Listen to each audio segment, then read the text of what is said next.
All right, giddy up.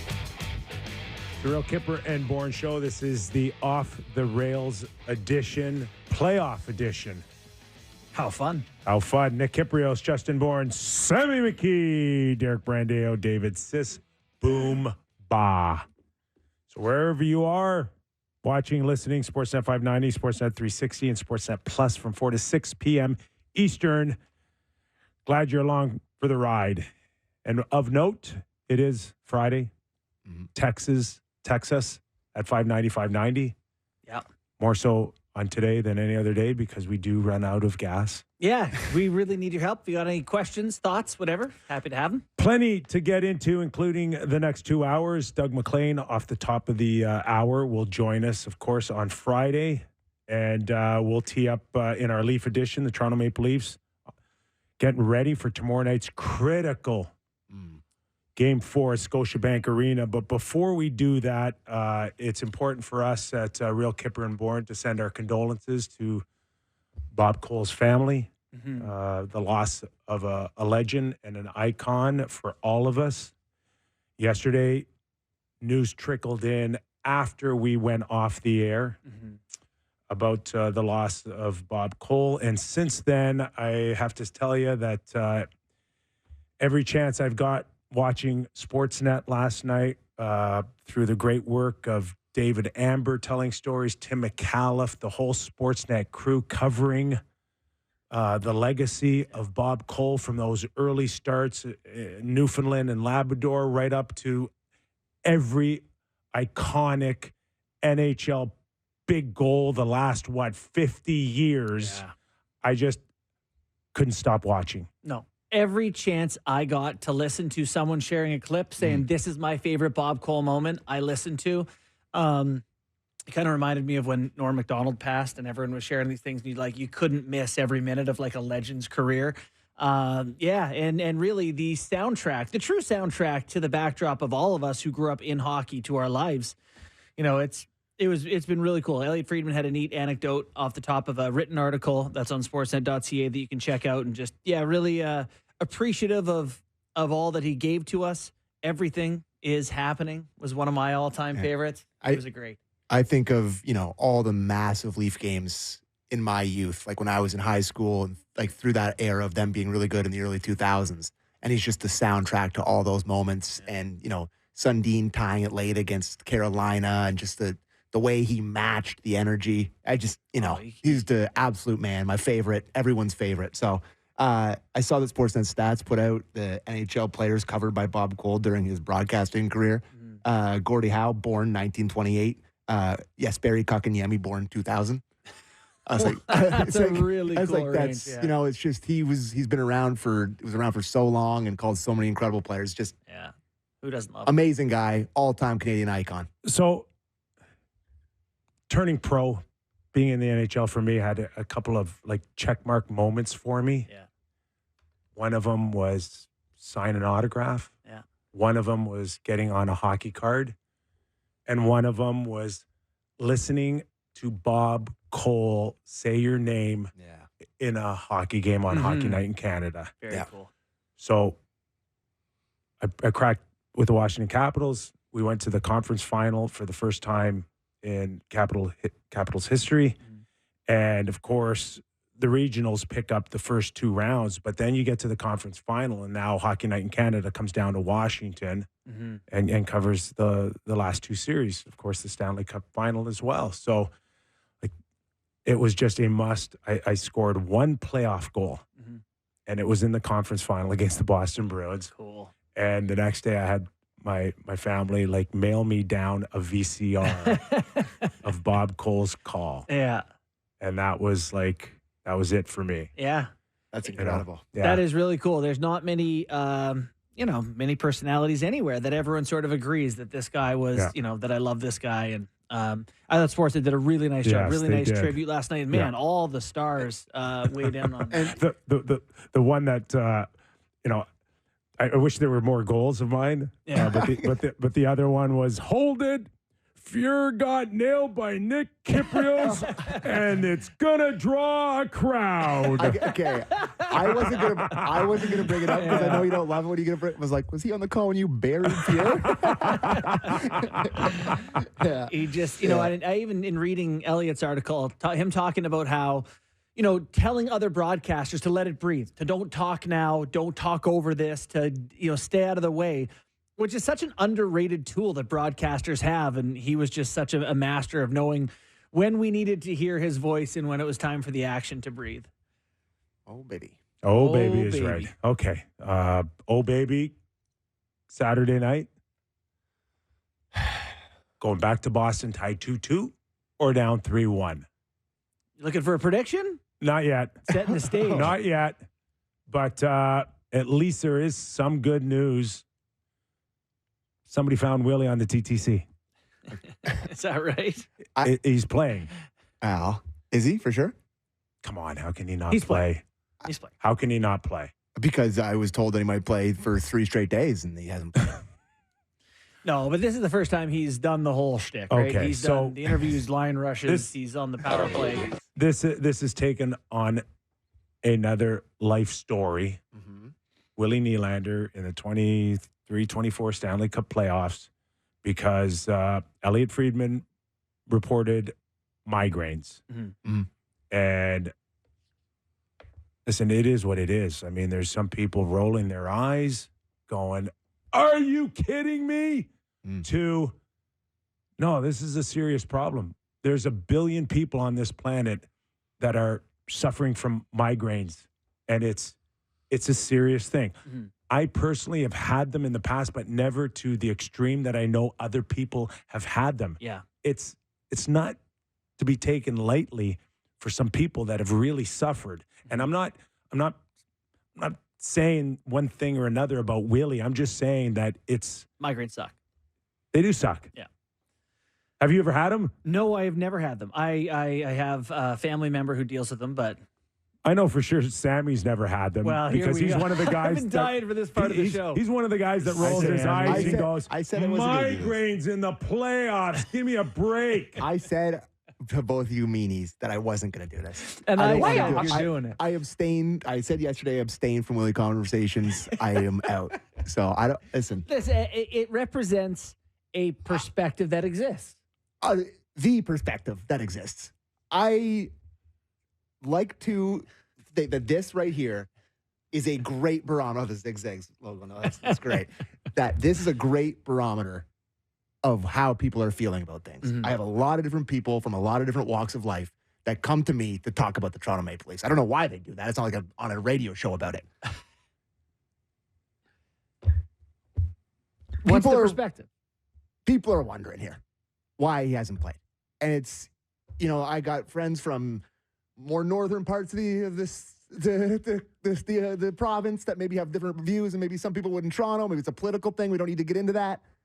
But there's some questions being asked about why he hasn't played. And I'm not here to question Elliott's report or anything, but I do believe that there's been a gray area, which includes the Toronto Maple Leafs, which could include their medical staff, where they're not really sure what the hell it is. Meaning, maybe it's migraines, maybe it's not, maybe it's whiplash, including maybe it's the not. medical staff. Yes. What does that mean? It means I don't know if he's been properly diagnosed as of yesterday. I don't know what they've concluded. I'm told there's a Queen Street lab here in Toronto that tests for migraines. It's the only one in the world. I only know this because Gord Martineau from City TV fame's behind a company that tests migraines. Mm-hmm. I don't know if Willie went there or not, but he knows. What's that? Well, I'm saying Willie tests for was migraines. He'd say, "I got migraines. I can't. My head." No, I don't think that's the case because it's not that simple. He got rocked in Florida. I think that is dangerous speculation to tie it to that. I'm not tying in anything. I'm saying that he got hit, which could cause something that could trigger something, whether it is concussion-like symptoms or a migraine or if it's connected or not connected, a lot happened and a lot can be connected. Mm-hmm. And I don't know whether or not the Leafs know for sure what has really been his issue. I mean, we got two different sides of this where, to me, this is like really complicating things that it's, he's hiding things from them or someone's not I being don't think upfront with there's any someone else. hiding. There's nothing hiding. And on this side, you think No. he's just got headaches and should play. I'm not saying they're hiding anything. I'm saying they might not know. They just might not know really what's. But then, Well, what that's has an stemmed insane from that? implication because then he's not telling them or something. To me. No. I got a headache.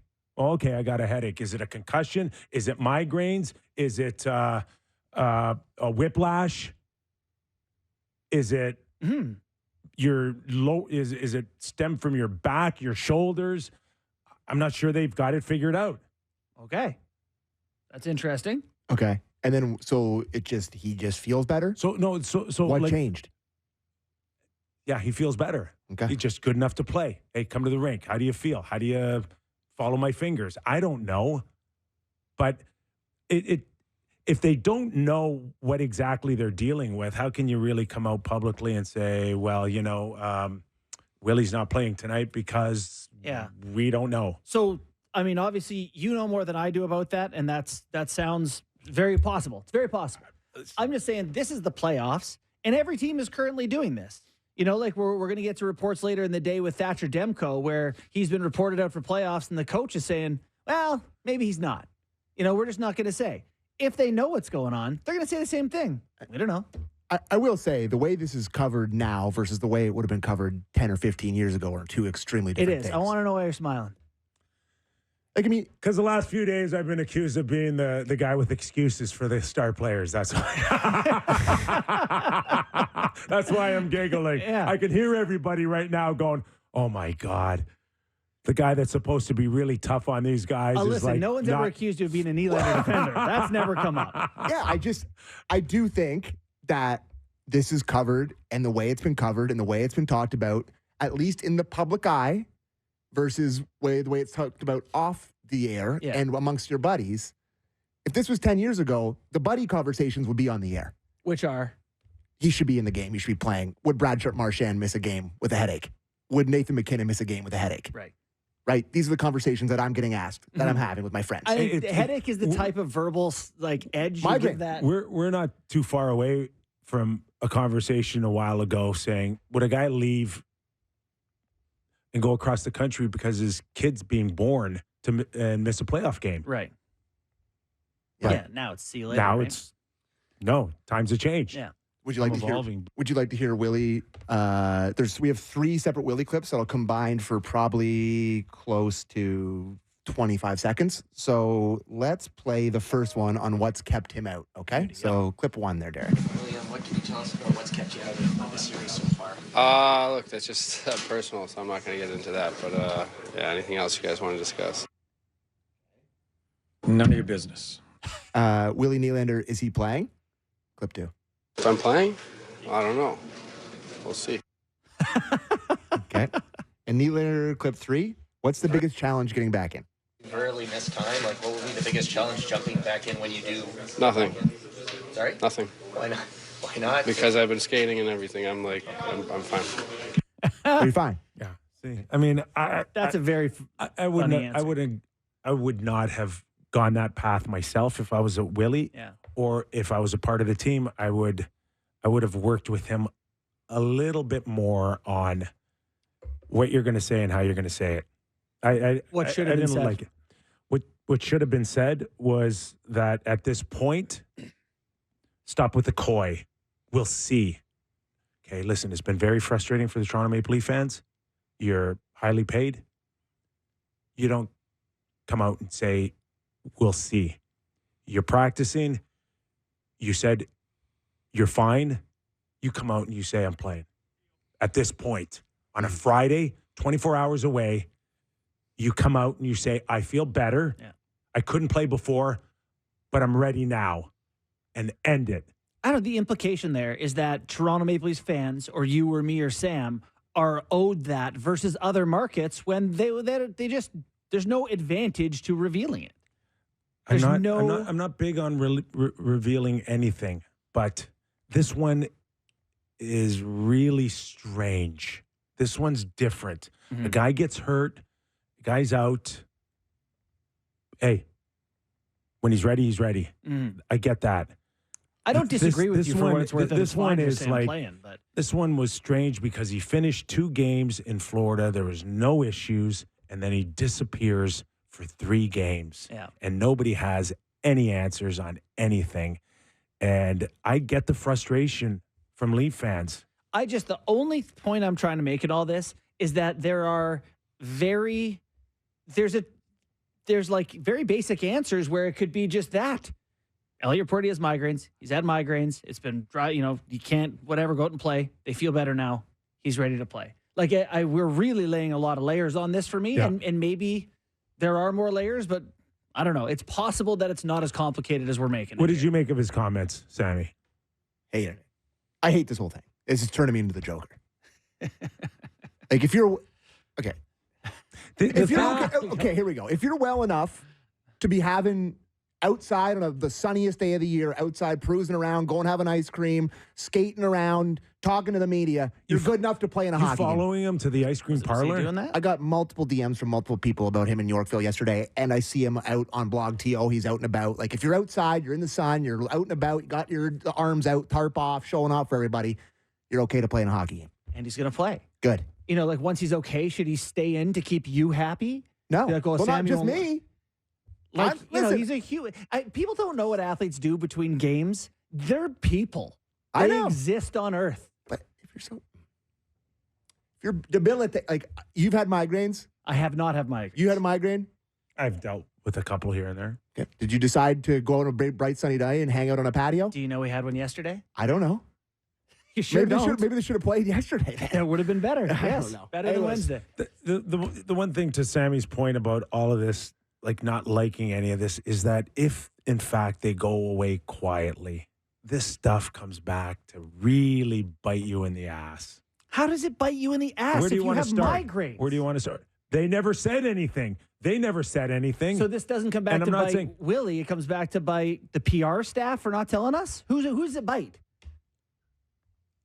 It like just the whole thing about, is he hurt? Is he not hurt? Like, I'm not saying that you have to reveal anything, but you have to lead a little bit better just to calm the waters down. Because then you get guys like this following him around Yorkville. That's all. I didn't follow Right? him. I got 2 separate DMs that I did nothing with because, like, there's no way. Why would they be sending me this? And then it's like he's out perusing around. They were right. They were right. My Yorkville sources were bang on. And then it's going to cause even more. When did you get hurt? Where did you get, like, are people not going to go back to, like, okay, like, we spent the last 3 or 4 weeks talking about, okay, who's going to rest and who's going to those meaningless games in Florida, and why did he play and why didn't he play? And were you chasing 100 points, right? Or were you hurt before that, but you wanted to get your 100? That's why you played. And then in the time that you needed to be there the most, you're gone. That's a good answer. That definitely can come back and bite you in that way, because that's a conversation. That, to me, though, that conversation is... That's what I'm talking that about. conversation, who it bites, the answer is the staff to me. Whether that be I'm Sheldon or above. I'm not just pointing this at Willie. I'm saying, like, the whole thing. Yeah. So, I mean, he plays every game. He's played every game his whole career. Which makes the implication that he's fine and choosing not to play insane. He's obviously hurt. Yeah. So, it's just tough optics for the first week of this playoffs. It's been really tough optics. I'm sure he's miserable. Well, I mean, he's talking about he's watching the games and he seems like he seems. Has he ever been miserable his I just whole don't life? think he really worries about anything. No, he doesn't. And they're like, well, what's going to be a challenge? He's like, nothing. I'm good at this. Can you picture him miserable anywhere? No. No. I picture him with cornrows in St. Lucia, like, making TikTok videos. Anyways, good long 20-minute conversation where we figured nothing out. Chill. Oh, Are man. we going to figure anything out on the blue line? Like I said earlier, Lyubushkin takes off for a day and a half. I think his wife had a baby girl. No. Don't know boy. that. I'm not sure what the sex of the baby, but I know they did. Well, I had a Baby to be named 50-50 later. chance. Yeah, All right. And then Congratulations to the Labushkin family, Yes. but will he be back in time to play? today at practice, Labushkin was absent, obviously. He's on his way back, apparently. Liljegren has the asterisks on David Alter's tweet about being a placeholder for Labushkin, and Brody is on the last pair. So if Labushkin's good to go tomorrow, it looks like TJ Brody draws back into the lineup and Timothy Liljegren comes out. A good thing for the penalty kill. Can we well rested? You know, older guy who'd be well rested, who led the Leafs in penalty killing ice time. So he's like 200 minutes. Next guy's at 150, which is McCabe. No one else is at 100. He killed the most by a mile against the top units. Good results in those minutes. Why don't we listen to Sheldon Keefe tell us what his message has been to TJ Brody in clip 4? And I had talked to him, you know, even while the regular season was going on, that it's important for him to stay ready, and you know, that it was looking like he was going to be on the outside, and but he's got lots of experience, and you know, we wanted to have a look going into the playoffs, and one that we've liked. But it's important for him to stay ready, as not just him, but Tim and Giordano, just the same. You know, things can change really quickly come playoff time. But, you know, in Brody's case, he played so much in the regular season. He's got so much experience in the league and in the playoffs. You know, it's important that he keeps his mindset right. But, you know, it's tough for a guy like him, for sure, that's used to playing every day. There you go. I mean, right answer, saying the right things, I guess. I kind of thought maybe they'd do it in game 2. They didn't. They win. It worked out. They won. And then I think as the series progresses, now it's like now your window gets smaller to make the right decision, or at least change it up. Yeah. I feel like if you didn't get him in at this point, it gets real hard, right? Like, guy all of a sudden, I don't know how many games or days it'd be since he played last, but if it's not now, it starts to get pretty distance between games, and it just felt like time for me. The PK's been struggling. If he's got fresh legs, he can. And Edmondson Brody pair, like, how much do you trust that?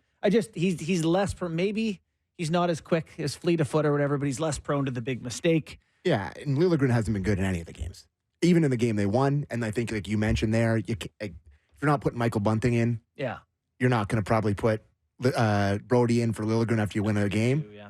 But I didn't think he was very good in game 2 either. No. And the other game, he was not great either. I mean, he's supposed to be the guy who transports the puck, and he's got no shots on net through 3 games. He's on for 2 goals against last game. You feel for him because they were made a concerted effort after the deadline to build him up and say, we've always brought in his replacement, and we're not going to, like, this is going to be one of the right-hand shot guys. And you could look at that as potentially a mistake by Brad Treliving in the front office, leaning too much into him in terms of being one of the right-hand shot options.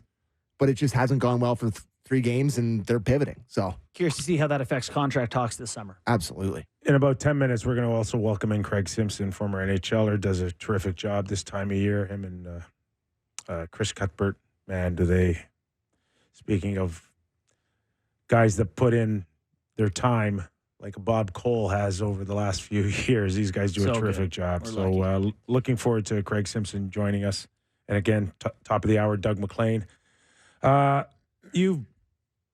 You worked for Sheldon. Mm-hmm. You did video for him as a member of the Toronto Marlies. What would the last 2 days have been like for a struggling power play on Sheldon Keefe Hockey Club?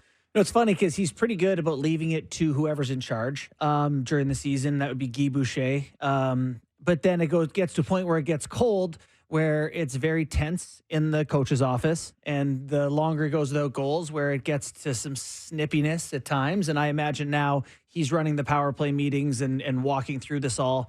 I imagine it's just a whole bunch of reviewing when it's worked. You know, go back to the parts of the season and say, when we were scoring a lot, February, they're the best team in the NHL. They're just about 50%, if not 50%. The best month for a power play in the history of the NHL. Right. 50%. Like, that's 3 months ago, not even 3 months ago. Yeah. So I imagine it's a lot of reviewing that and going, how do we get back to that? What was different then? Yeah.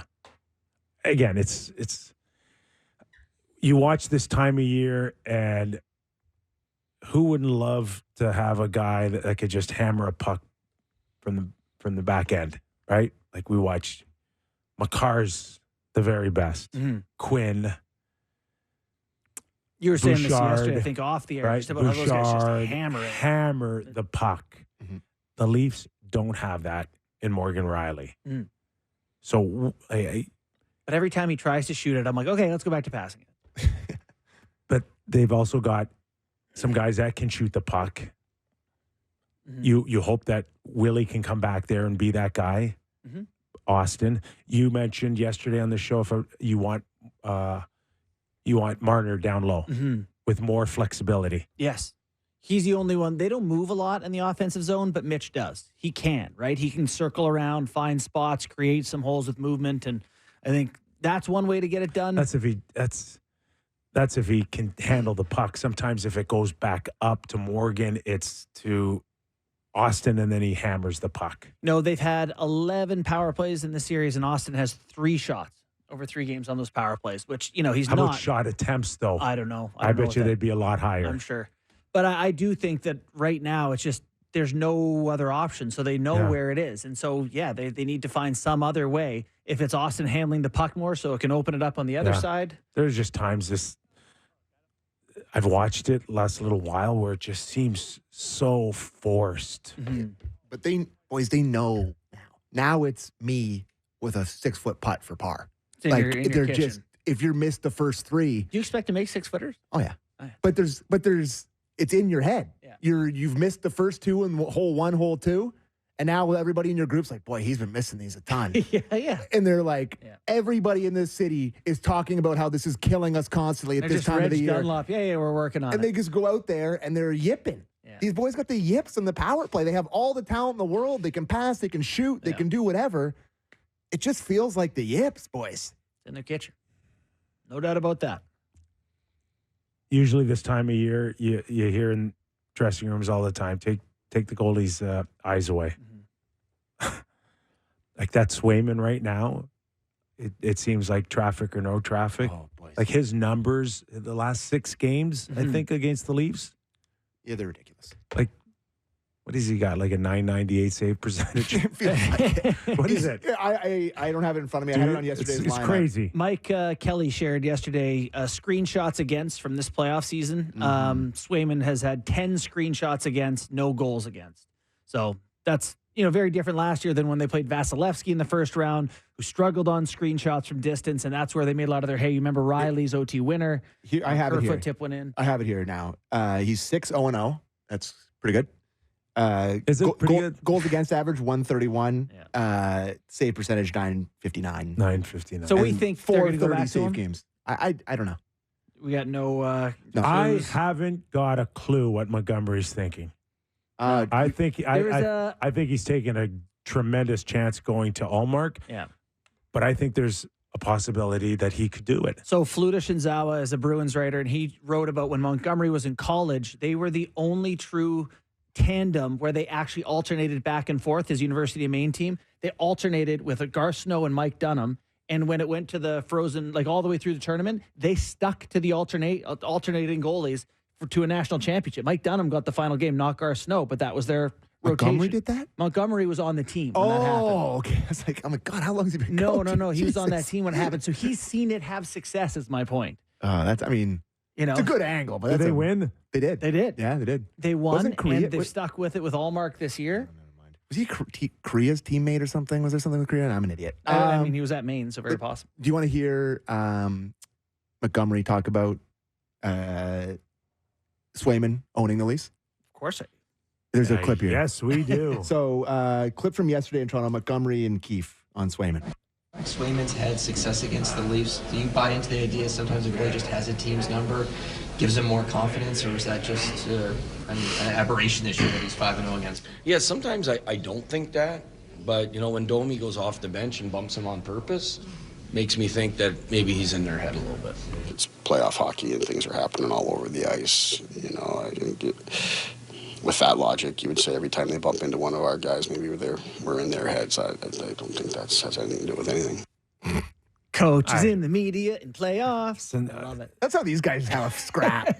this game is so goofy for me because I know I can sit here and say with great confidence that if Max would have bumped him and he would have let in the next 3 or 4 shots, Max would have been a hero. Oh, yeah. Knocked him off his spot, Right? 21, like I said. Hero. Oh, my God. They would have built statues for him. Absolutely. He'd be going down the Just a Yonge Street slow-mo on a- image of him with the shoulder into Swayman.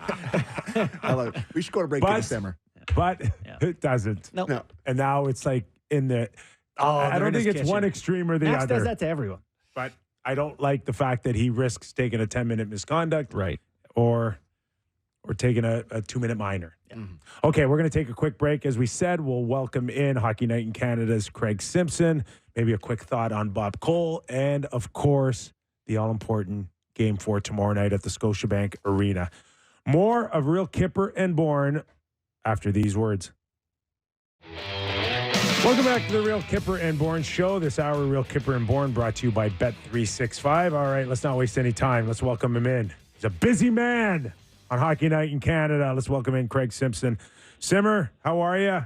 How things going? How's the start? Well, it's been good. It's always weird having the 2 days off in between games, but I think the timing for this one was probably okay for both teams to get a little breath reset and get ready for a heck of a Saturday night. Have you been surprised so far at all by the Leaf series in terms of outcomes, how the play has looked, or has it kind of gone the way you thought it would heading into the series? Well, I think it was going to be a pretty even series coming in. I didn't think Game 3 was all that entertaining a game for most of it. That kind of surprised me more than anything. I thought, given the split back in Boston and the opportunity for Leafs on, home ice, coming back with home ice advantage, I thought there would have been more of a, let's get this series started and let's get some freewheel, let's get some offense going. So I think I said it on the broadcast. It was really a tough game to do early, as not a whole lot was happening. And quite frankly, the way the Boston team is put together, and when you go on the road after losing Game 2 on home ice, I thought that played well into the way that the Bruins played. But I think it's the first time, guys, that you see, and you see it always in playoffs, the dreaded quick goal. Sometimes it's quick goals in succession for a team that take over a game. But you remember when Sheldon Keefe called out John Tavares and said he didn't have a good game. At that time, I think I was on your show then, and I said to Kyper, I think, that was kind of in looking at the games that they let those leads go away, and the 2 quick goals against Carolina to tie the game, and then Aho scores late. The Oiler game up 5-0, you give up 3 quick ones. That's kind of the thing that kills you come playoff time. And I thought that was an alarm bell sent by Keefe. And, really in Game 3, the Marchand goal 28 seconds after you come all the way back and tie it is the kind of thing that can change a series and lose you one. And so there's the first salve into that, which you always see in a playoff series. Speaking of that goal, Simmer, a lot has been made out of the fact that the Austin Matthews line had almost 40 seconds of a shift before going back to center ice, and Sheldon didn't change them over. Is that being played too much? Not enough? Is it important, that the mindset of the next line or their line make sure that that momentum just gained doesn't get lost instantly? Yeah, I mean, that's something you talk about as a team all the time. But you look at your lineup and look at the lines that are successful and go. If that had been, say, the Holmberg line that scored a big goal to tie your game up and you left them on, I'd be questioning it more. It's your top line. It's a line that you trust. It's a line that you feel, okay, they've got a little momentum. Maybe they're going to come right back out and grab another one. So it's like whenever those decisions happen, guys, you get second guess when it goes against you. But it is your best line, and it's the line that you hope maybe can change the game in your favor. And to all 3 of them, I heard Domi saying that's a goal you just can't give up. And that's a battle that they lost down in the corner. And of all guys, like he does so often, it's Marchand who comes up with quite frankly, there's not a lot of the guys on that team. Maybe Pasternak would have been the other one that could score the goal that he scored. I mean, that shot was a thing of beauty, cross body, quick release, and in about a 4.5-inch area that he was able to place the puck. Simmer, what's interesting in this series to me is we're so used to the Leafs about talking about goaltending and defense, but they've defended pretty well. I'm going to say they've defended very well compared to the regular season, but they can't score. Like, this team was second in the NHL in goals. What is so different, or what's changed at this point? Well, unfortunately, Justin, it hasn't changed. I mean, that's been their Achilles heel with this core group. Each and every year, I said last year coming into the Tampa series, it hasn't been that they've been blown away and all of a sudden this team can't play playoff defense. At that time, having lost 6 in a row in first rounds and scoring, I believe, 4 goals in the 5 game sevens or 5 goals in the 4, something like that.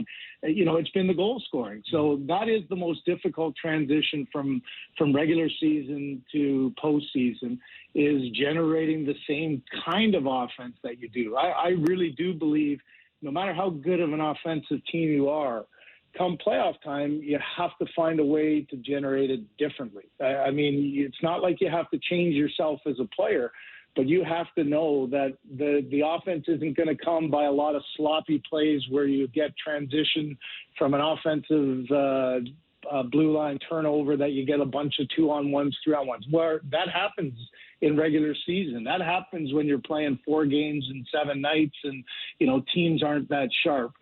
You look at their worst goals for during the regular season and playoffs this year is the worst, from 3.63 to 2. In 2020, they were 3.4 to 2. In 19, they were 3.4 to 2.4. So it's a common theme. And I said before, Game 2 was the first time in now 10 games of their last playoff games that they've scored 3 goals. And you guys know it's a 3-goal lead. You got a chance to win when you get 3. You got a heck of a good chance when you win 4, when you score 4. But, man, if you're getting 1 and 2, that's the recipe for disaster. And what they have to find is their ability. I think they've played pretty well 5-on-5 against this Bruin team. It's been an even keel there, 5 goals each. But, when your power play isn't going, and it's been the story of the series, that's what puts you behind the 8 ball when you're not scoring at the pace that you do during regular season on 5-on-5. We're talking a 2-time Stanley Cup champion, the Hockey Night in Canada analyst Craig Simpson. So, Simmer, you scored a lot of goals, played a lot of power plays here.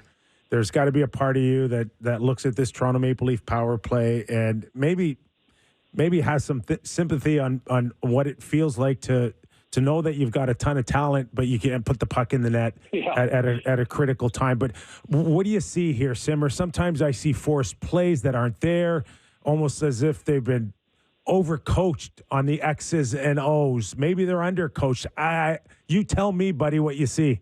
Well, I think when you see a power play that's playing well, and I think you guys mentioned before they had the best February power play in league history for a month. And I would say if you went to them then, it wasn't about Guy Boucher putting a structure in place and, having set plays. It was guys in the middle of 13-game scoring streaks, 10-game scoring streaks, having great offensive runs where they're just wheeling and they're playing. You watch the Edmonton Oilers power play, you're telling me that they're sitting on a chalkboard and figuring out, okay, I'm going to move here and we're going to do that. It's the top players who are reading the D and being creative, and it's McDavid going from side to side and puck going from deep in the corner back to the point to the opposite side and creating passing lanes and some chaos.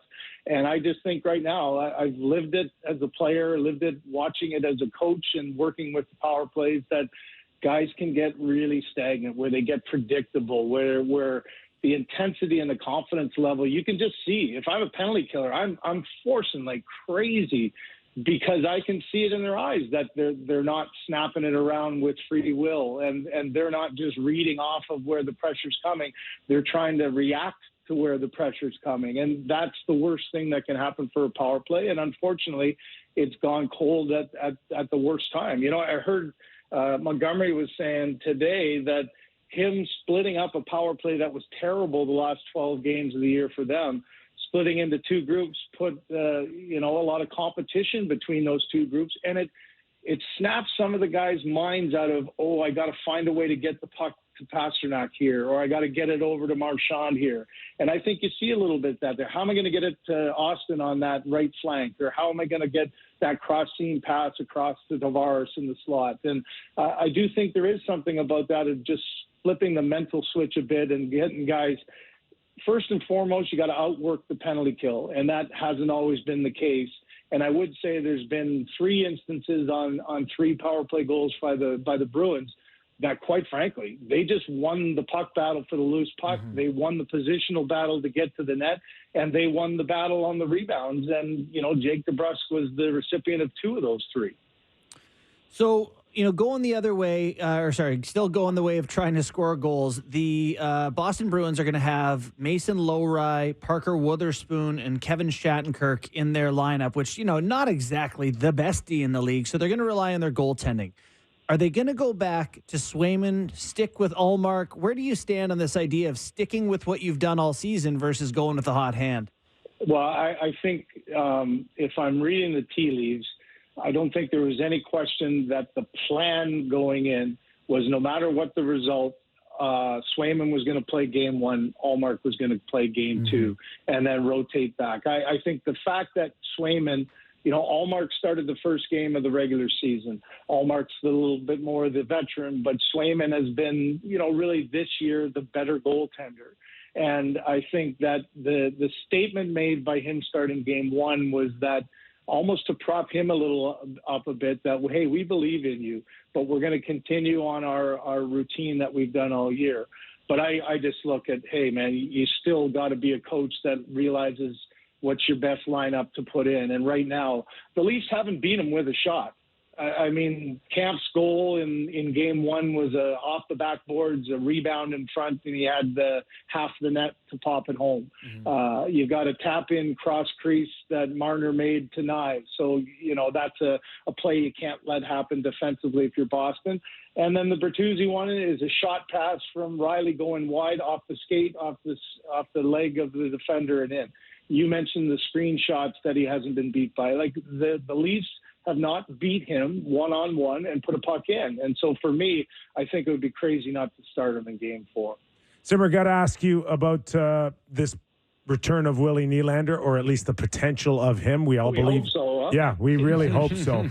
But, you were a similar player to Willie. You needed to come in and put the puck in the net. He's coming off of a stretch prior to this mysterious injury where he was not playing his best hockey. He's not there for the first 3 games. How realistic is it that this guy can come in tomorrow night and be a bit of a savior here for the Leafs? Well, I guess it all hinges on what is really wrong. Is it a head thing? Is it a concussion thing? Is it a migraine? Is it a body? I don't know. So that's the first and foremost. What is your physical state? If you're physically able to go and skate the way you usually do, and he's probably one of the. Well, he's top 2 on their team anyways at carrying the puck and eluding traffic and creating plays with his feet. And so that's a big part of his game and has to be if he's going to be successful. So if you're looking and saying, okay, he's back to 100% that way, I don't think it'll be a problem, Nick. I think the snap for him will be, you guys know, watching the difference between a regular season game and a playoff game, and especially game 4 where guys got a real sense of what their opponent feels like, how they play.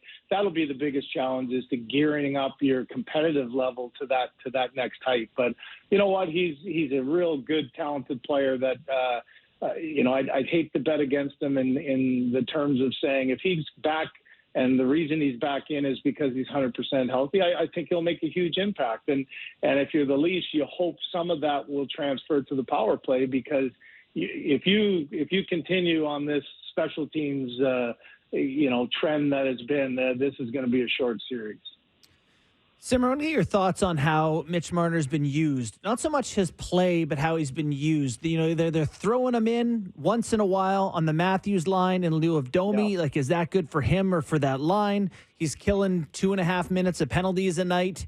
where, they had some success with him out with Dewar and Kemp there. Just sort of a different look for him. How have you felt about the way he's been deployed? Well, I personally think you're just trying to manage him and the abilities that he has right now, because there's no question for me he's not skating like Mitch Marner skates at his best. And I said on radio yesterday, I spent the second and third period watching him in a very different lens. First period power play, wasn't able to turn the puck over 3 or 4 times where you'd look and say that usually doesn't happen. Then watched and said, one of his best assets is his turns, his edges, his ability to glide and, open up his feet to shuffle and keep speed up. Even the pass that he made on the Knies goal, typically a Mitch Marner at full skating capacity shuffles a couple of strides and creates that separation around the stick of the defender, a lot quicker than he had to. He almost had to reach and reach his arms around as opposed to using his legs to get there. So there's no question it's not the same guy. And I think Sheldon kind of sees that and understands that. So, Justin, that's where, penalty killing, you don't have to do as much. And he's a good penalty killer for you, and you need that group to be better. But I think in overall, it affects your play. But at the end of the day, as Nick will attest to, every player is going through bits of that. So you're never at 100%, and you have to find a way that now, if he can't do the things that he normally did with his feet and cut and use his edges to create the open ice and the passing lanes, then that's the adjustment of being a playoff hockey player. When you're not 100%, what else can I do to be effective? He did it on the goal in the Knies play, and that's going to be the challenge. Now, that can be frustrating for a player, and I think at times you look at maybe the deployment from the coach is sort of working around that as well, but that's playoff hockey, and at the end of the day, you've got to find a way to try to be productive and get your team back into a chance to get back in the series. Simmer, I know we only got a quick minute here, but I got to ask you, your thoughts on those years that you spent so much time on the road, the flights, the cabs, with Bob Cole, and just maybe the emotion of yesterday for you personally. Yeah, you know what? I thought of it, Nick. I just read something Dave Hodge said, and it really, really stuck with me. And Hodge said, we're in a business where you can be the best, and some people still think you're the absolute worst. And he said, I don't think I've ever heard anyone say, I don't like listening to Bob Cole. And I thought that, Dave's such a great sportsman himself, and what a great broadcaster he was. But I thought that just hit the nail on the head. Me as a kid, in my bedroom with a little black and white TV with rabbit ears. Most of your listeners won't know what the heck that is, but trying to stay up late on a Saturday night to watch a game before I had to go to bed. And Bob Cole was the sound that you heard. And he was really the storyteller of hockey for me growing up. And then, you get to the NHL and you're on Saturday night as a player, and the 2 Stanley Cups I was fortunate enough to be with the Oilers, 88 and 90. It was Bob Cole, in the booth and telling the story and talking about you winning the Stanley Cup and what it means. And I just think that it's such a privilege to be in that role, and he carried it with such an amazing fashion throughout his career. And the one thing, I know he's accomplished so much and other things, as Ron was talking about, in his life, but when people think of Bob Cole, it's the tone of his voice at the most amazing time and in the greatest moments and the most difficult ones. And that's what really makes the job such a special one. And he did it better than anyone. Very well said, Simmer. And have a great call tomorrow night, as will be anticipated from all of us watching you and Chris. Thanks for doing this. All right, thanks, guys. Thanks all for right, having me just on. like Thanks, that, Simmer. we're out of here. You think one day we'll hit that Bob Cole moment where they just like hearing from us? No chance. No chance. No chance. Oh, my God. Not definitely in the next hour. Don't go way off the rails with Doug MacLean coming up next. Welcome back into the Real Kyper and Bourne Show. This is our national edition. Along for the ride, Justin Bourne, Sammy McKee, Derek Brandeo, and David Sis Boomba. There it is. We are live on Sportsnet 650 in Vancouver, Sportsnet 960 in Calgary. This hour of Real Kyper and Bourne brought to you by Bet365. In a few minutes, Doug MacLean will join us. Of course, it's Friday. Does it feel like Friday? Does it feel like any exhaustion from the first couple of games in playoff series? Totally. Really? Oh, yeah. This takes a lot of energy, man. It takes a lot of energy. You think? Yeah, you feel it a little bit. Well, no, maybe it's just because I stay up later than I usually do watching games. I just watch every game. They're so high stakes. I'm really into it. Like, it just takes a lot out of you. I can't imagine playing it. I know. It is really emotional for fan bases. It is. My dad would always say that Game 4 was always such a pivotal game, right? Someone's up 2-1, almost, or it's 3-0. That's elimination game, but someone's up 2-1. The next one is so huge. Like, building up to this next one here, this feels like we're coming up to the fun part. The first round's the best round. This is the most crucial game until it isn't. And there are some incredible storylines. And, we're going to get Doug MacLean to talk, of course, about the biggest storyline, and that is Demko and the loss to the Vancouver Canucks and the mystery. I mean, we've been up to our eyeballs in what's wrong with Willie Nylander and when's he coming back. They're going through the same thing with Demko, and it's not that they expect him back for the series, but there is so much talk about what is it and can he be back by the next round. And it's, hey, don't you really want to get by the first round before you even want to go down that conversation? It is a fascinating one, though. We'll talk more about that in a little bit here. Okay, let's welcome him in. Former president, GM, head coach, author, former author, or author? Is he going to write another book? Because if he's not, then he's former. He's negotiating. Let's welcome him in, Doug MacLean. Oh, my goodness, he's in a jacket today. Let's welcome in to Thurston Howell III. What's with the jacket and the puff? Oh, just a minute. Sammy McKee's wife said you guys look like $1 million last week, and I look like a bum. I put the suit on, and you guys have got T-shirts. Wow. What's going on? Yeah, Well that's done. You know what? You do look great. For those of you that can't see him on our Zoom call here, he looks like a $1 human million. yacht. That's what you look like. I wore this to a wedding a year ago, and that was the only time I've worn it since I left Sportsnet. So, but I do have shorts on. Oh, God, no. Sit down. No. No, I can't unsee your legs now. Legs, huh? Yeah. Wow. Thanks, Doug. Thanks for having me on, guys. Well, thanks. This is a new record for driving it in the ditch. Oh, boy. Yeah.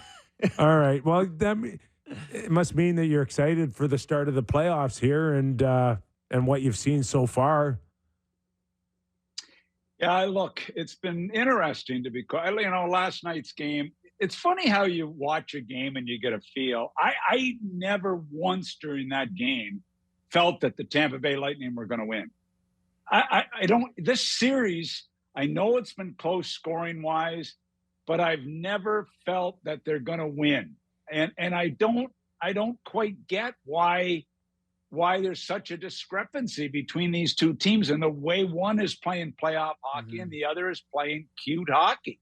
I don't get it. I mean, like Kucherov last night, Point last night, they were having major trouble handling the puck, So I don't know. So for some teams, I know in Canada we blow things up in terms of what it means and overanalyzing it, either without Demko in Vancouver or Nylander to start in Toronto. But Florida loses Sam Bennett, who's a huge piece, and they don't flinch.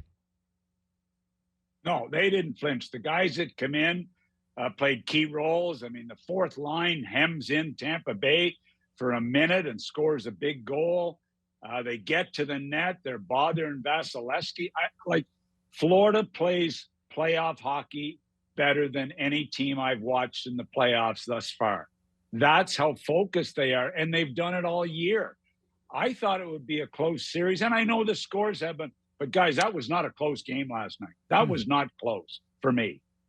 So does it feel a little bit destined right now between the way Florida looks and the way Carolina has looked that those teams will at some point meet in a conference final? Does anyone else in the East feel like they can stand up to that level of play?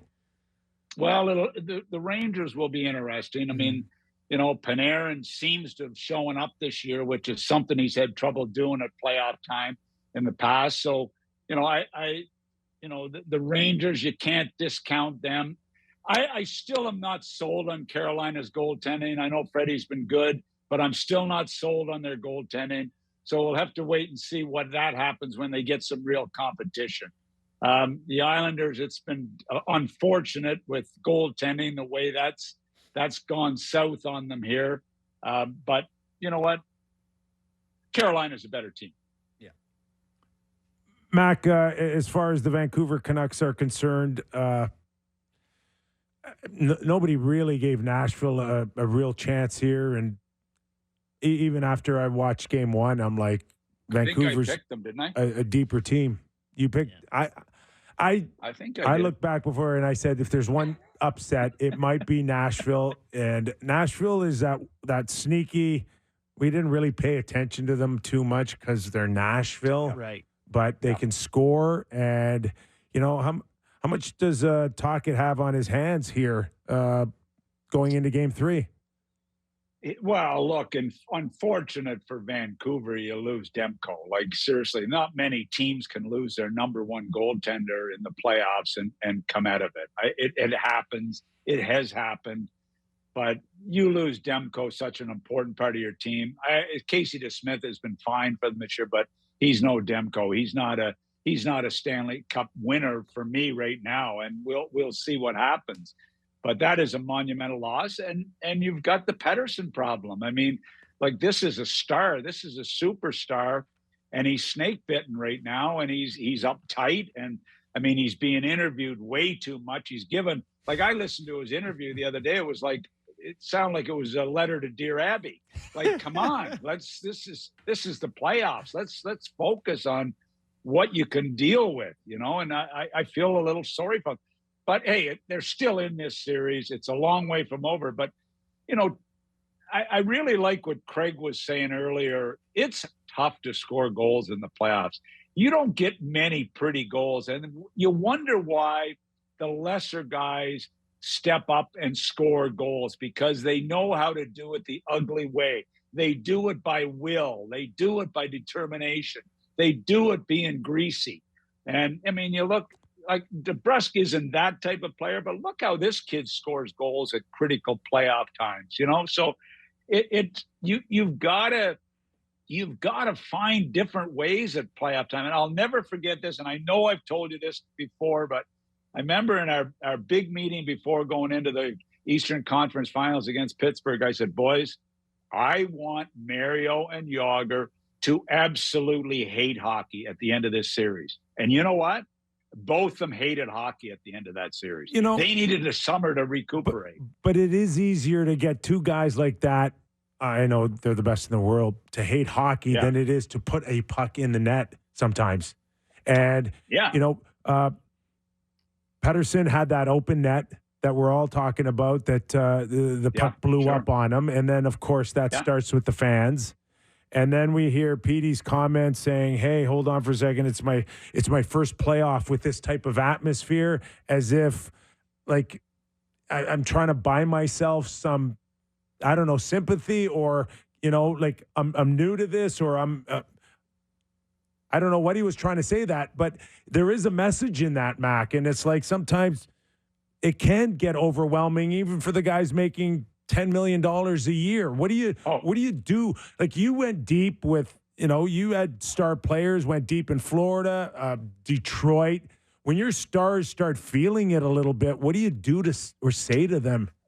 You know what? It really is interesting how it happens. And I'll never forget Dave Lowry, I think, maybe had 10 goals in the regular season that year, and he had 10 playoff goals for us. I mean, it's just funny how it does, but you've got to try different combinations. You've got to try different things on the fly in games. Like, we don't see the in-game coaching as much as we used to see it with line changes. And, remember Scotty Bowman? I mean, like, Scotty Scotty would say anything on the bench to get his guys going. Like at times he'd be so mad at his team and he'd just say, any 5 dogs go on the ice. I don't care who you are. Any 5 dogs. And the guys are trying to put their feet over the bench. Who's going? Who's going? They're looking. Any 5 dogs go. And then his other favorite line was, what's that, Junior C I'm watching? Or is that Junior B, you know? So, but he would mix and match lines. He would try guys at different positions or throw them out there and give some different looks. And I think in playoff time, you've got to go out of the box and try as many different things as you can. You can't be, you just can't be stagnant behind the bench, even on the power play. Like, it'll be fun with Nylander back tonight. What's Saturday night, yeah. Mixing and matching we can see tonight in critical times in the game. So keeping it out west then, for Vancouver, is it harder playing a team like Nashville where there's not really a guy or guys to say that's the guy we have to shut down? It's kind of 12 forwards doing their thing. Yeah, you'd want to key on Yossi, but it's a different sort of way to defend, right? Yeah, it is, except it's a lot easier to shut down stars in a playoff series. It's a coach's dream. When you go into a series and you've got to shut down the big star, you got to go in there and shut down Austin Matthews.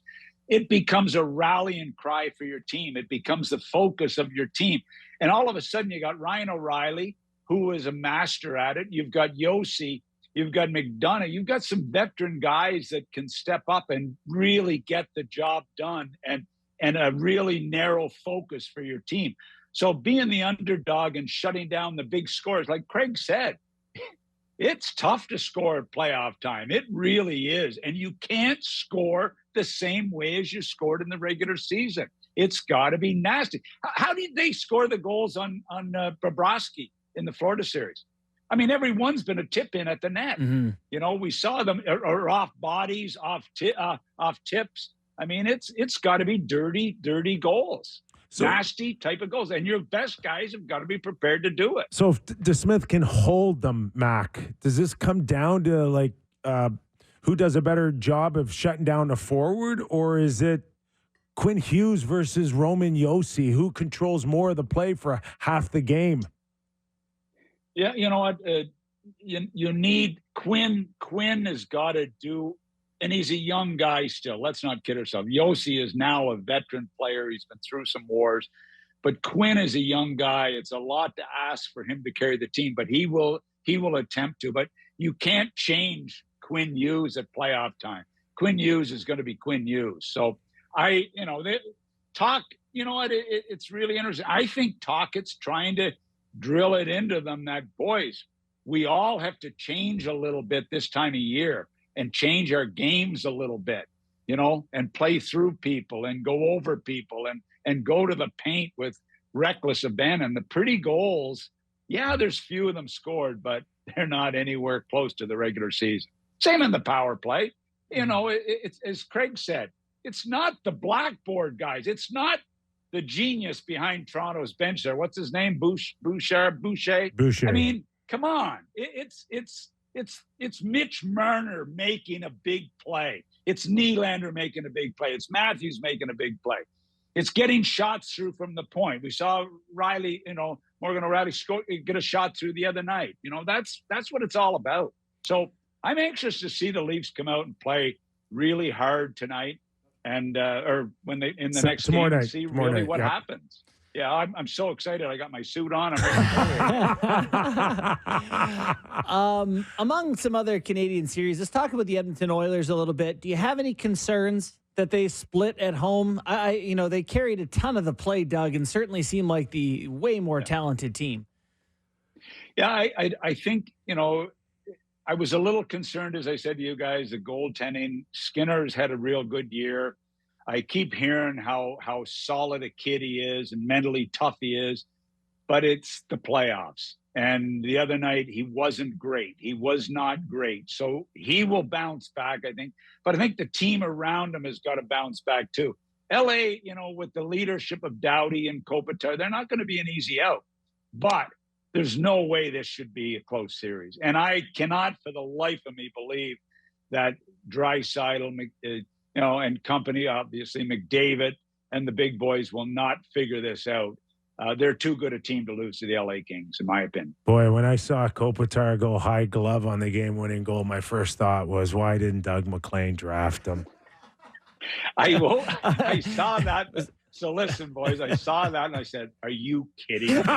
Will this guy just go away? The fans in 2 Columbus decades into his career. The fans in Columbus are going nuts. I'm sure there'll be a column on it. Portsline and A-Race, I'm sure they'll write a column on it this week after he scored that overtime winner. I'm sure they will. I mean, it's only been 20 years, but they got to get a column out some way. And $20 million it cost you. 30. I'm still wearing old suits in Sportsnet. My name on them. So let's keep buzzing around Canada a little bit. Talk about the Winnipeg Jets. They find themselves one in that series. Where are you at on the Jets? Well, I'm hellebucked. I mean, look, this guy MVP season. I've watched him in the playoffs where he stumbled before. He's got to come through for them. He's got to come through for them.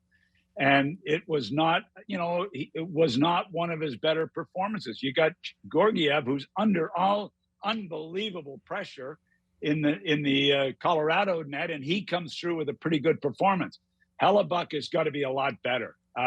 And I picked them to beat Colorado, and it was strictly the number one reason was the fact that Hellebuck was going to dominate the series in goal, and he has not at this point, and he has to. Listen, and it's time in his career that he steps up and gets it done. I know there's goaltender coaches, there's, shrinks, there's a lot of people that, help certain players. I'm not even sure you would even go to a Hellebuck after all these years. But, at some point, in your experience, if you had question marks on your goaltender this time of year or what was going on between his ears, how tempted were you in there? Were you to go and try to figure out what's going on? Well, it's funny you said that. I'm watching the Boston-Toronto game the other night, and I see this guy in the press box, and he's got gray hair slicked back, and I thought, how do I know that guy? How do I know that guy? And all of a sudden, it hit me like a bucket of bricks being thrown at me. It was Bob Essenza, the guy we traded for in Detroit and got us fired. And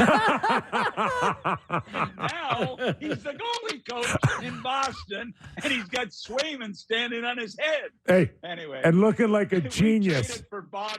Bob was a star in Winnipeg, as you recall. Yes. We bring him to Detroit, Brian Murray and I. And poor Bob. I mean, he just couldn't get it done, and we're out the door. Anyway, so I'm glad he's doing well as a coach.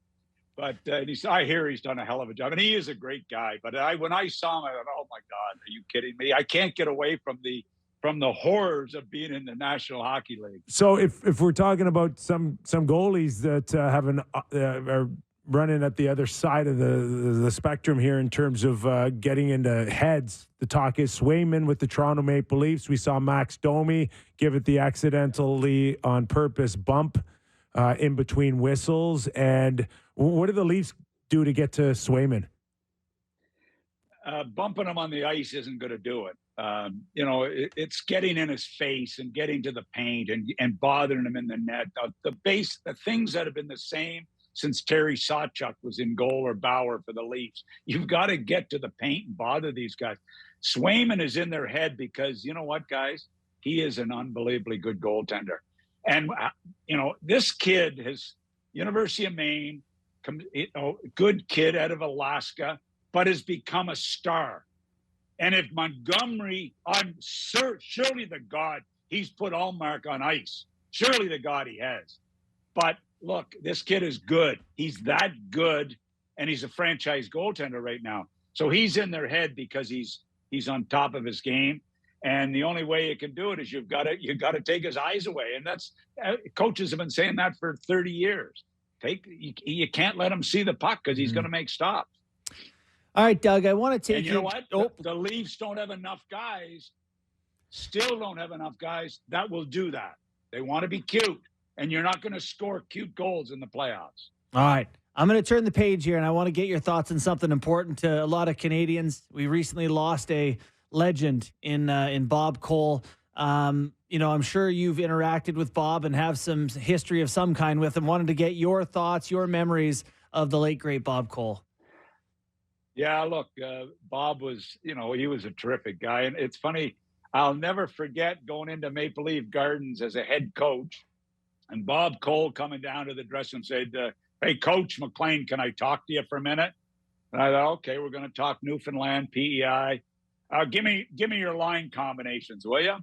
Well, I'm thinking, can I trust this guy? I mean, he wants my line combinations. Is he going to go over and give them to the Leafs, or what's he going to do with them? And you know what? Every game I coached in the NHL and Bob was doing the game, he would come over and ask me for my lines and jot them down. And you trusted this guy more than anybody because you knew he was a man's man. And we all had great respect for him. And, my son Clark started to listen to Bob Cole when he was a kid.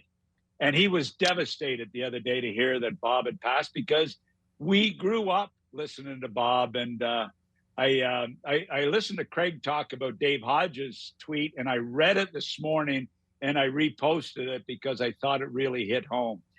There's very few guys that don't get ripped in our business. And at the end of his career, people were saying, he doesn't remember names and he's missing numbers. And I'm thinking, oh, shut up. I know. Please don't give me that garbage. He was such a pro and you just love being around him. You think we'll ever trust you on this show? But I'll never forget Greg Millen. Greg Millen told me the great story about him. I probably shouldn't tell this story, but he said, first time he did a game, he was sitting with Bob Cole. All of a sudden, he undid his pants in the press box. He undid his pants so that he could sit there and he could get into the game. I got the shorts loose here. It was just the belt. Get the story straight. It was just loosening the belt. Well, you know that Millen would lie about it. We know that. Millsy would tell a story. We know that. So anyway, but I love Bob, and he was we used to have great conversations about the Maritimes and PEI and Newfoundland. He was just a legend, and I was sad to read Shanny's comments because Shanny loved Bob Cole. John Shannon. Bob Cole, and grew up with Bob Cole in the business, and it was great to hear. You love to hear comments about somebody that really knows Bob Cole. I didn't know him like those guys did, but I really had a ton of respect for him. Well, we could trust Bob Cole. You, on the other hand, I'm not so sure. Well, I'll tell you what, I want to hear Sam McKee's better half, what she thinks. How do I look? Because you guys look like slobs.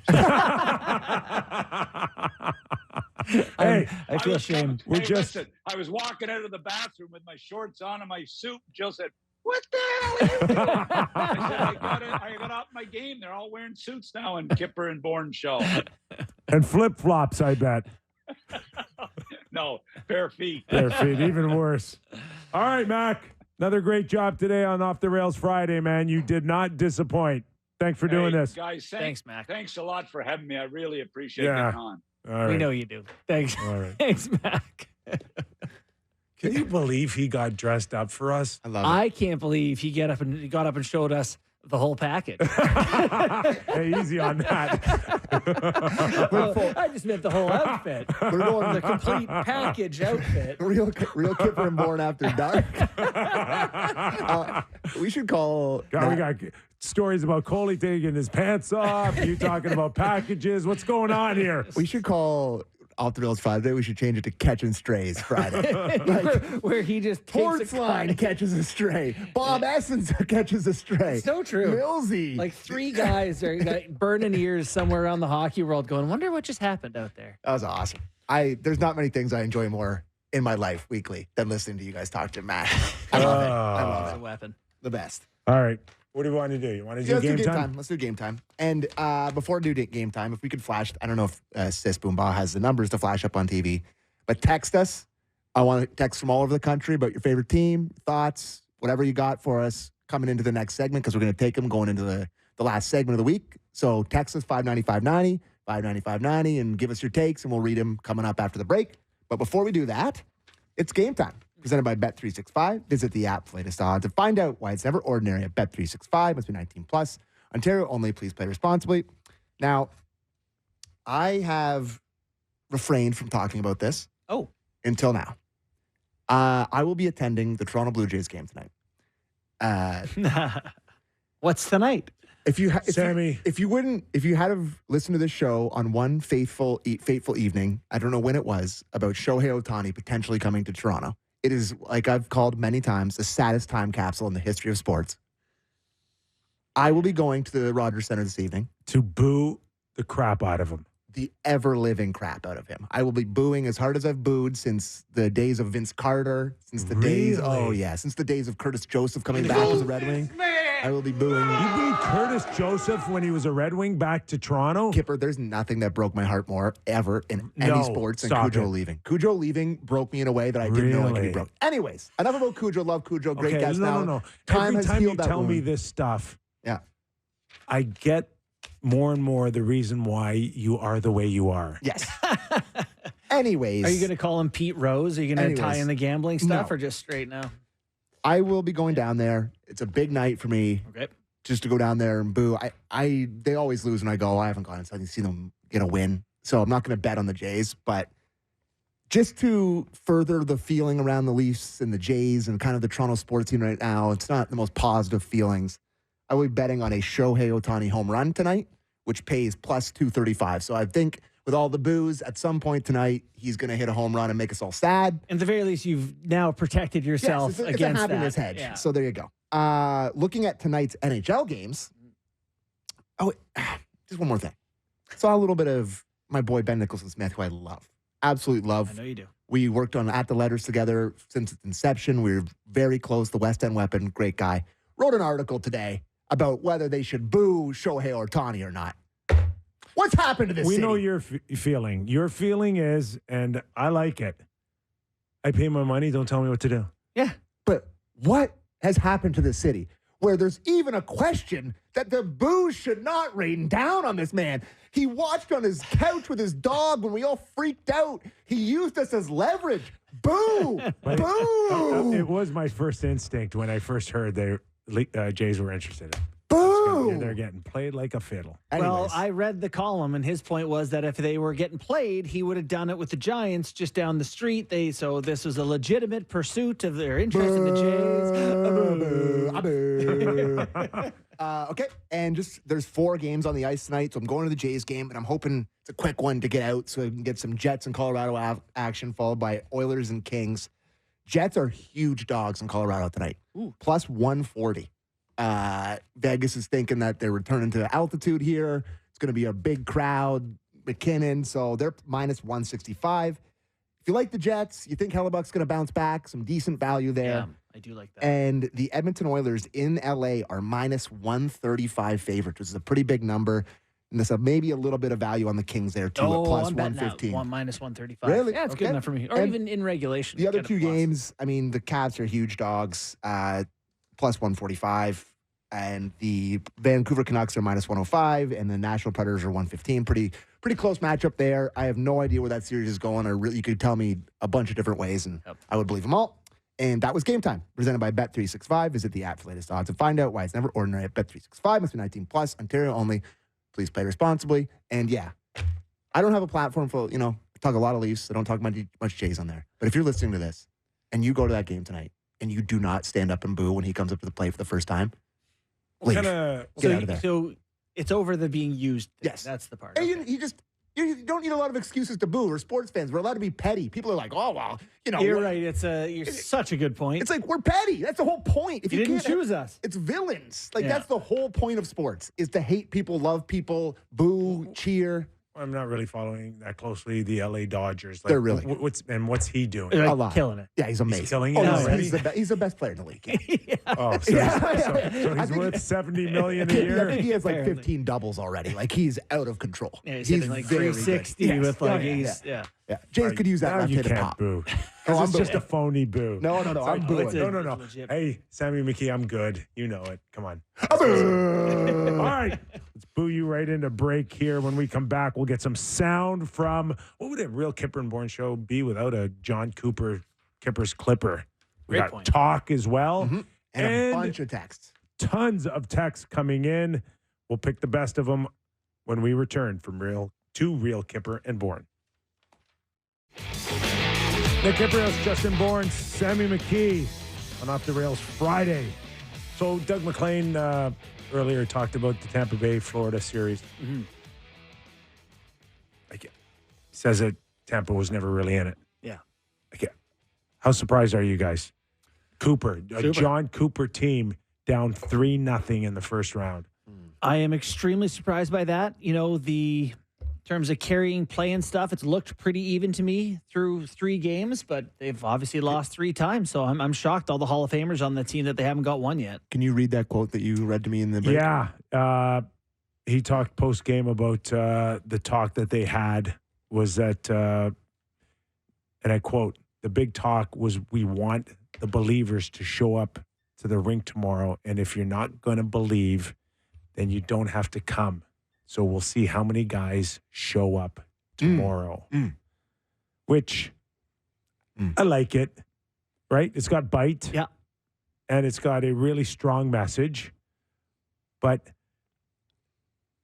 half your team are future Hall of Famers that have a history of showing up. Like, you're not leaving it for the Toronto Maple Leafs, who has never gotten out of the second round. Right. We're talking about a lot of guys in there that went to 3 Stanley Cup Finals and won twice. Right. So I think they're going to show up. I just don't know if it's going to be enough. Yeah. But I'm pretty sure Point, Kucherov, Stamkos, Hedman, I don't know they're if not showing up. I don't know if you were ever a part of any dark cloud clubs on your hockey teams where you gather in quiet at night and go, hate the coach, this sucks, practice is stupid, all that sort of stuff.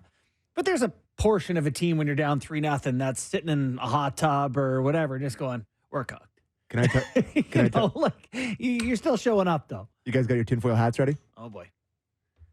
So, John Cooper, by far longest tenured coach in the NHL. Yes, he is. You firing him? There's another coach that coaches against him in the Florida series, Paul Maurice. What happened in Winnipeg? I just, I can't get these guys any further. I did my best. I'm tired. He does that. Walked away. Let's just say John Cooper does that. Toronto Maple Leafs in a dogfight with the Boston Bruins. Can I Hold on. Toronto Maple Leafs in a dogfight with the Boston Bruins. They go 7 games. They fight. They lose. Sheldon Keefe, we probably know what's going to happen there. John Cooper, free agent next year. John Cooper, head coach of Toronto Maple Leafs. There you go. Yeah, see, I asked you. What was the first thing out of my mouth before you went through that whole spiel? This guy's an idiot? Are you firing John Cooper? No, I'm not firing him. He's walking away. He's done all he can do. Oh, God. Same difference.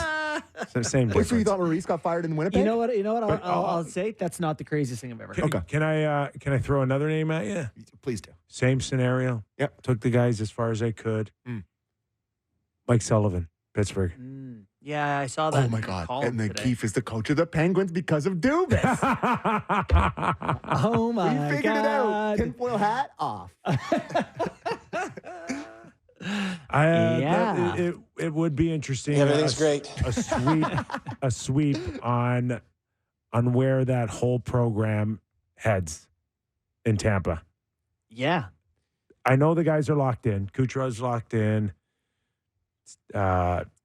Points locked in. Hedman, I think, has a few more years, 1 more year maybe. You Can can't look, be Sammy? an outright Hedman? bad team with Kucherov, Point, Hedman, Stamkos Cirelli. to me is the big question mark off a sweep. You know what's If they tough lose is the next loyalty. game. Hedman's contract is a UFA next year, after Yes. next year. Yeah. So that's what direction do you go? God, 8 years And goes how by old fast. is he? Would he be 31? He is a 1990, so that means he's 33. 33. So he's not signing 6 years. No. So would someone pay him $8 million for 3, 4? He'll probably want as many years as he can get, probably 4 or 5. 33 to. I think he is top I 5 in think- points I this think- year. I think he's the among type D. of guy that you could lean on him like a Chara late in your 30s. I do too. Yeah, it will be interesting. The Stamkos one's interesting because if they can get him at numbers we've talked about, which are insane to me, like 4.5 times whatever. If he goes, Cooper goes, I'm not saying he's going to go. I don't know anything. I'm an idiot. I'm just saying. You can see the crumbling of the dynasty here.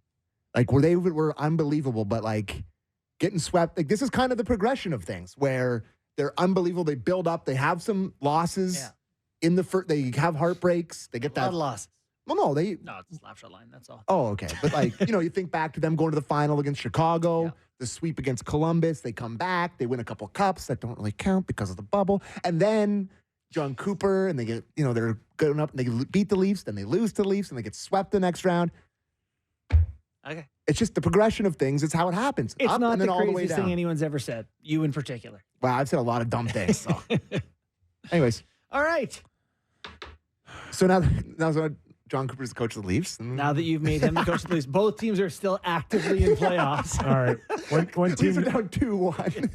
One team that will not need a head coach next year is the Vancouver Canucks. Let's listen to a Kyper's Clipper from Rick Tocchet talking about lack of scoring so far. Rick, you had 5 20-goal scorers in your lineup this year. None of them have scored in this series yet. It feels like a matter of time, but it's easy to say that until they go out and do it. I mean, how much confidence do you have that it's just a matter of time before the dam breaks? Yeah, I think if they continue to they've had confidence before where they haven't scored, where they've broken out of it. I just feel that a couple of those guys have kind of, I don't know, they seem a little bit nervous sometimes, and I think they just got to play like it's just hockey. Like, don't worry about the stage. Sometimes you get that puck and you're looking for something more. I think you should start shooting the puck more, getting those areas. I mean, the proof's in the pudding. They've done it. So just a couple of hiccups here and there, just get back to your game. It's crazy that series is 1-1. They've played 2 games. It's like the Stars aren't scoring. I mean, I understand it's happening in Toronto too, but it's like you follow 82 games. Like, they don't score every night. Playoffs are brutal because it's just the highest stakes and the shortest possible sample size. Yeah, it's right? so true. And it's just You draw like moral conclusions about guys. Well, he doesn't want it. He doesn't care. He doesn't get to the dangerous areas. Sneaky, quietly, Nashville is one of the better scoring teams. Like they're 7th in the NHL, I think. Like February, they might have been one of the top ones. Yeah. Like they had an incredible. Which they haven't again makes no sense to me. They haven't gotten going yet offensively. Yeah. It is strange though. Like I can't get past the fact I look at their roster and I'm like, who does that? The second line is Jankowski, Novak, and Evangelista. Evangelista's nasty. Yeah, going to be. He's a good player. Yeah, what do you have, 55 points this I year? don't know how many points he had. I'm judging that totally on his 40. junior hockey exploits. 40 points this 39. He was excellent with the London Knights. So that's he lit up Sissons, Beauvillier, Zucker, Smith, McCarron, Sherwood. Where are they coming from? Who scored all their goals? Well, Philip Forsberg's pretty good. Forsberg. Ryan O'Reilly's quite good. Yeah. Gustav Nyquist has been good. Fine. Yes, and he's had a career year. When so you have Romaniossi's all right. Every team has a line and a D. One guy who can control the play It's Yos. for half the game. It's Yos. Yes. Yeah. You're right. All right. Tex? All right. I got a couple here, boys. First one. As a fellow TTC user, do you think it was Nylander who got these migraines from riding the bumpy, high-pitched subway? Because I think I can vouch for that from SJ in North York. I think it was the government who has a super secret facility. I don't know. The TTC gave me a migraine coming in today. 2 separate parts were shut down. Shuttle bus situation. It was a gong show. So I got a migraine coming in. Get around. To reiterate. Yeah, so Gardner doesn't work. 401's down. TTC doesn't work. Other than that, get around great. Listen, and we know from the first hour where you are on this with your eyes rolling on the migraine. I don't want to. No. But it is. For a lot of people out there, athletes or not, it's a serious thing. I know it is. It is. Migraines can be very, very hard on people. He just threw you right under the bus. We take it seriously. Sammy here. Yes. Listen, I'm representing what my Dumbo friends are saying. So, I did mention that the one place in Toronto that tests for migraines, people are asking me, it's headachesciences.com. and it's a Gord Martineau is involved in it. Okay. So I want to hear more on that and hear from Gord, because I know tests for migraines does not make sense to me, as you can tell when you have them. I am a huge Golden Knight fan. Okay, me too. I want your opinions on how far you think they will go in the playoffs. I think they're going to win the cup. No, you don't. Yeah, I think if Dallas doesn't find a way to come back at this, how do you not go, that's the team? I love my off-the-cuff pick of Rangers Vegas final. But you don't need goaltending when you have that blue line. You think they can keep the quality of shots down enough to... What's Martinez, like their sixth defenseman? I know 5 teams that he'd be 2 or 3 on right now. Their decor is spectacular. I'm less bullish than you guys on Vegas. They have lots of great players, but Dallas, then you got to go through Colorado or Winnipeg. Then you're looking at the Edmonton Oilers. Like I like Vegas fine, but it's the blue line for me. Yeah. It's Hannafin looks like he's just warming up. He flies. I don't know, man. Vegas will not make it to the Stanley Cup final. Those lines are pretty good, too. Those orders are pretty good. You like Barbashev in the first line, do you? I do. I like Barbashev a lot. If that blue line stays healthy, it's going to be hard to get to the net. Yeah. I mean, I'm not necessarily the biggest Barbashev fan, but I really like Jack Eichel and Jonathan Marchessault, who won the Conn Smythe last year. They're stacked. They have an over-the-cap team. Wasn't Jack Eichel like the fastest American in playoff history to 30 points or something? Did you read that? I didn't read that. Yeah. He's good. He's okay. Good player. He's a good player. Good player. He's at least the 11th best center in the league. That's all I'm saying. Paul Tronson from Vancouver. I gave out his full name because he texted it in. I'm a lifelong Canucks fan, good and bad times. The extent of success this year honestly surprised me. I think they're going to get it rolling tonight. Much of the last game they dominated with a few bounces, could have been a lot different. I think EP40 will learn and have a great game tonight. Do you agree with my boy Paul?